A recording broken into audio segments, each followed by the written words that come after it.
أعوذ بالله من الشيطان الرجيم بسم الله الرحمن الرحيم أفوض أمري إلى الله إن الله بصير بالعباد. السلام على المهدي الذي يملأ الأرض نكستا كما مليت الموجار. اللهم صل على محمد وآل محمد وافعل بما أنت أهله. اللهم صل على محمد وآل محمد. آج ہمارا آپ کے ساتھ حدیث کا موضوع ہے.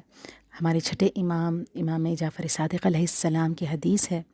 مولا ارشاد فرماتے ہیں تمہاری موت کئی مرتبہ تمہارے پاس آ چکی ہے، لیکن تمہارے رشتہ داروں سے اچھا سلوک کرنا ہر بار تمہاری موت کو ٹال دیتا ہے.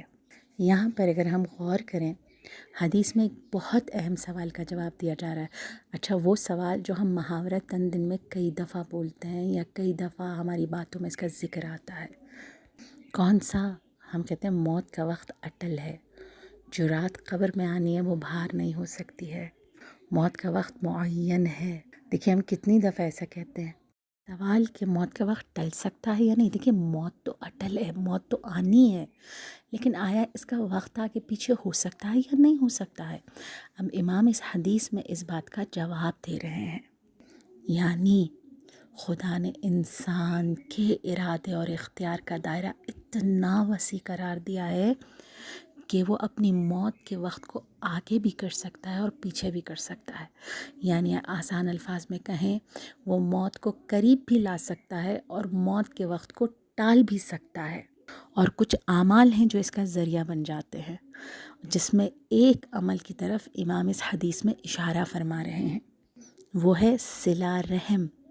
آپ دیکھیے مولا فرما رہے ہیں کئی دفعہ تمہاری موت تمہارے پاس آ چکی، یعنی کئی دفعہ ایسا ہوا کہ تمہاری موت کا وقت قریب تھا، لیکن تم نے رشتہ داروں کے ساتھ اچھا سلوک کیا. وہ سلوک کرنے کی وجہ سے کیا ہوا؟ تمہاری موت ٹل گئی. اب رشتہ داروں کے ساتھ اچھا سلوک کرنا یعنی صلہ رحم کرنا، صلہ رحم انجام دینا. دیکھیے دو لفظوں کا مجموعہ ہے، صلہ اور رحم. کیا ہے یہ؟ صلہ کے معنی جب ہم لغت میں دیکھتے ہیں، دو چیزوں کو آپس میں ملانا، یعنی صلہ رحم. رحم یوٹرس، جہاں بچہ ہوتا ہے شکم مادر میں. تو اب صلہ رحم رشتہ دار جن سے آپ کا تعلق ہے ارحام کے لحاظ سے، سلبوں کے لحاظ سے، ان کے ساتھ تعلقات کو جوڑنا. صلہ تبھی تو کہا، دو چیزوں کو آپس میں ملانا. کن کو؟ جن کا رحم سے تعلق ہے، ارحام سے، سلبوں سے. اب یہ رشتہ داریوں کے لیے ایک استعارے کے طور پر استعمال ہوتا ہے، یعنی رشتہ داروں سے ملنا، سلام کرنا، ایک دوسرے کی خبر لینا، ان کے ساتھ آنا جانا، مالی مدد کرنا، تعاون کرنا، بیمار ہو جائیں تیمارداری کرنا. اچھا، کیا صرف یہی؟ کہا نہیں، صرف یہی نہیں، بلکہ ان کی غیر موجودگی میں ان کی عزت اور آبرو کا خیال رکھنا. یہ اتنی اہم چیز ہے. بحار الانوار کی ایک حدیث ہے قدسی، جس میں پروردگار عالم ارشاد فرماتا ہے میں رحمان خدا ہوں. دیکھیے رحمان اور رحم شروع میں لفظ آ رہا ہے. میں رحمان خدا ہوں اور رحم کو میں نے خلق کیا ہے. اس کا نام بھی اپنے نام سے رکھا ہے. جو صلہ رحم کرے گا اس کو اپنی رحمت سے متصل کر دوں گا، اور جو قطع رحم کرے گا اسے اپنی رحمت سے دور کر دوں گا. یعنی جو قطع رحم کرتا ہے رشتہ داروں سے دور، اللہ اسے اپنی رحمت سے دور کر دیتا ہے. اور جو ان سے قریب ہوتا ہے نا، صلہ رحم سے متصل رکھتا ہے اپنے آپ کو، چاہے سلام کے ذریعے سے کیوں نہ ہو. جتنا آپ ان کے لیے فائدہ مند ہیں اتنا اللہ کی رحمت آپ کے لیے بڑھتی چلی جائے گی. اور یہ اتنی اہم چیز ہے. سورہ بقرہ آیت نمبر 83، اللہ نے بنی اسرائیل سے جو عہد لیے تھے نا کہ تمہیں یہ کرنا ہے اور ان کاموں سے بچنا ہے، ان عہدوں میں سے ایک عہد یہ تھا کہ تم اپنے رشتہ داروں سے تعلق کو جوڑ لو گے، ان کے ساتھ اچھا سلوک قائم کرو گے، ان کے ساتھ رابطے میں رہو گے. یہاں تک کہ سورہ نور کی آیت نمبر 22 میں اللہ نے وہ تمام اسباب کہ جن کے ذریعے سے گناہ بخشے جاتے ہیں، ان میں سے ایک سبب رشتہ داروں کے ساتھ اچھا سلوک اور مساکین کے ساتھ اچھا سلوک قرار دیا ہے. کہ جو بھی رشتہ داروں اور مساکین کے ساتھ اچھا سلوک کرتے ہیں پروردگار عالم ان کے گناہوں کو معاف کر دیتا ہے. دیکھیے صرف عمر بڑھانے کے لیے نہیں ہے بلکہ گناہوں کی معافی کے لیے بھی ہے کہ اگر کوئی چاہتا ہے کہ اس کے گناہ معاف ہو جائیں تو گناہ معاف ہونے کے عامل میں سے ایک عامل یہ ہے کہ انسان صلہ رحم کرے۔ اچھا، اب اس کے الٹ اچھا سلوک نہ کرنے والے، رشتہ داروں سے تعلق کو توڑنے والے، ان سے منہ موڑنے والے، فرمایا ان کو صاحب عذاب اور ملعون قرار دیا۔ الانوار کی ایک حدیث ہے، اگر کوئی فاسق بھی رشتہ داروں سے اچھا سلوک کرے گا، دیکھیے فاسق ہے، کھلم کھلا گناہ کرنے والا ہے، لیکن اگر رشتہ داروں کے ساتھ اچھا سلوک کرتا ہے تو روایت میں ہے رسول خدا صلی اللہ علیہ وآلہ وسلم ارشاد فرماتے ہیں کہ خدا اس کے رزق میں اضافہ کر دے گا۔ اور اس کے بنسبت اگر کوئی رشتہ داروں سے توڑنے والا نماز روزے کا پابند ہو، یعنی ایسا ہو کہ نماز روزہ بہت پابندی سے کرتا ہو لیکن رشتہ داروں سے رابطے کو توڑنے والا ہے، کاٹنے والا ہے، تو حدیث ہے کہ آخرت کا عذاب اس کے لیے ہے، اس کی عمر کم کر دی جاتی ہے اور اس کی روزی تنگ کر دی جاتی ہے۔ یعنی تین شدید ترین، آپ دیکھیں دنیا میں ہم کیا چاہتے ہیں، عمر طویل ہو تاکہ ہم نعمات سے لطف اندوز ہو سکیں، پروردگار ہمیں کثرت سے رزق عطا فرمائے، آخرت میں سکون کی زندگی۔ کہا یہ تینوں چیزیں پوشیدہ ہیں، پروردگار عالم نے پوشیدہ کر دی ہیں یہ تینوں چیزیں رشتہ داروں میں، صلہ رحمی میں، ان کے ساتھ نیک سلوک کرنے میں۔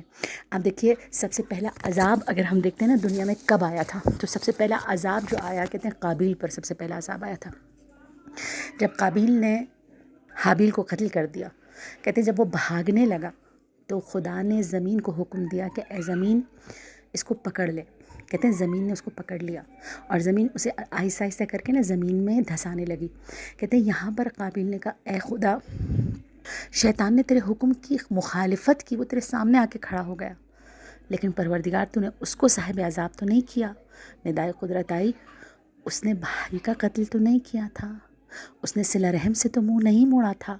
کہا اے پروردگار، میرے باپ نے ترک اولا کیا اور جنت سے آ گئے لیکن ان کو صاحب عذاب تو نہیں کیا۔ کہا انہوں نے صلہ رحم سے منہ تو نہیں موڑا تھا۔ یعنی عذاب آنے کا سبب صلہ رحم سے منہ موڑنا ہے۔ وہ جو کہتا رہا کہ ابلیس کو آپ نے صاحب عذاب نہیں کیا، میرے بابا نے ترک اولا کیا، صاحب عذاب نہیں کیا، مجھے کیوں عذاب کر رہے ہیں؟ فرمایا تمہیں اس وجہ سے کہ تم نے اپنے صلہ رحم سے منہ کو موڑا، بھائی کو قتل کیا، اس وجہ سے تم کو صاحب عذاب کر رہا ہوں۔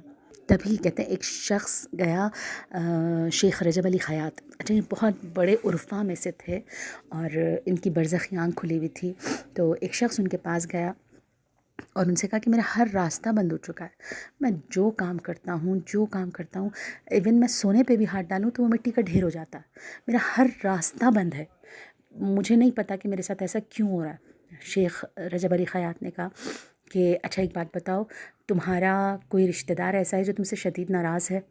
تو اس نے کہا ہاں میری ایک بہن ہے جس سے میرے ارث کا مسئلہ چل رہا ہے اور وہ ارث میں حصہ مانگ رہی ہے لیکن میں اس کو ارث میں حصہ نہیں دے رہا اور میں دینا نہیں چاہتا اس کو ارث میں حصہ، تو اس بات پر کئی سال ہو گئے ہماری آپس میں قطع ہے، ہم ایک دوسرے سے تعلق کو ہم نے توڑ دیا ہے اور ہماری بات چیت تک نہیں ہوتی ہے۔ شیخ رجب علی خیاط نے کہا جاؤ اپنی بہن کو مناؤ اور اس کو اس کا حصہ دو، تم دیکھنا اللہ تمہارے لیے راستوں کو کیسے کھول دے گا۔ شیخ رجب علی خیاط کے کہنے پر وہ بہن کے پاس جاتا ہے، بہن کو مناتا ہے، اس کو اس کا حصہ دیتا ہے۔ کہتے ہیں اس کے بعد کچھ عرصے بعد شیخ رجب علی کے پاس واپس آتا ہے اور کہتا ہے جیسی مجھے لگا تھا کہ میں بہن کو دوں گا تو کم ہو جائے گا، لیکن جب میں نے اس کو اس کا حصہ دیا اس کے بعد سے اللہ نے مجھ پر ایسے راستے کھول دیے کہ وہ جو مٹی کی ڈھیریاں تھیں نا میرے لیے، اللہ نے وہ میرے لیے رزق میں بدلتا رہا اور اب اللہ کا شکر ہے میرا رزق بہت زیادہ کشادہ ہو گیا ہے۔ اب دیکھیے روایت کیا تھی، نماز روزے کا پابند ہو لیکن رشتہ داروں سے تعلق کو توڑ دے، تین چیزیں اس کے لیے ہو جاتی ہیں، عذاب آخرت، روزی کا تنگ ہو جانا، عمر کا کم ہو جانا۔ اور ہماری یہ والی حدیث جو ہم ابھی پڑھ رہے ہیں نا، یہ اسی متعلق ہے کہ موت کو ٹال دیتا ہے صلہ رحم کرنا۔ تبھی چھٹے امام سے اصول کافی کی روایت ہے، کسی نے سوال کیا مولا طول عمر کے لیے کیا کریں؟ اب چھٹے امام کا جواب سنیے گا، چھٹے امام کیا ارشاد فرماتے ہیں، صلہ رحم کے علاوہ کسی اور چیز کا ہمیں علم نہیں ہے جو عمر کو زیادہ کرتی ہو، یعنی صلہ رحم سے زیادہ اہم چیز عمر کو زیادہ کرنے میں، عمر کو طویل کرنے میں کوئی اور نہیں ہے۔ یہاں تک کہ امام ارشاد فرماتے ہیں یہاں تک کہ اگر کسی کی عمر صرف 3 سال رہ گئی ہے تو صلہ رحم کی وجہ سے، صلہ رحم کو انجام دینے کی وجہ سے اللہ اس کی عمر میں 30 سال کا اضافہ کر کے 33 سال کر دیتا ہے.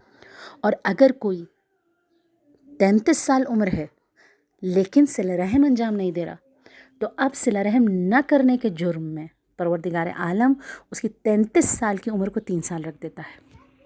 اب مولا کے نا ایک صحابی آتے ہیں اسی طرح امام کے پاس، عمرہ کے لیے آئے تھے وہ، اور مکے میں امام سے ملاقات ہوئی. امام ان سے فرماتے تم نے کل رات کو کیا کام کیا ہے؟ کہتے مولا میں نے کچھ نہیں کیا. کہا نہیں، تم نے کل رات کو کوئی شدید کام کیا ہے، تم یاد کرو. اس نے کہا ہاں مولا، کسی بات پہ میرے اور میرے بھائی کی شدید لڑائی ہو گئی، اور وہ لڑائی بڑھتے بڑھتے ہاتھا پائی پر آ گئی.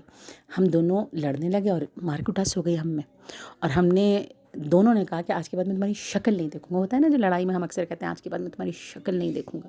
کہتے ہیں ہم بس کل رات سے ہم بات نہیں کر رہے، اور ہمارا بہت شدید جھگڑا ہوا. امام فرماتے ہیں تمہیں پتہ ہے اس کے نتیجے میں کیا ہوا؟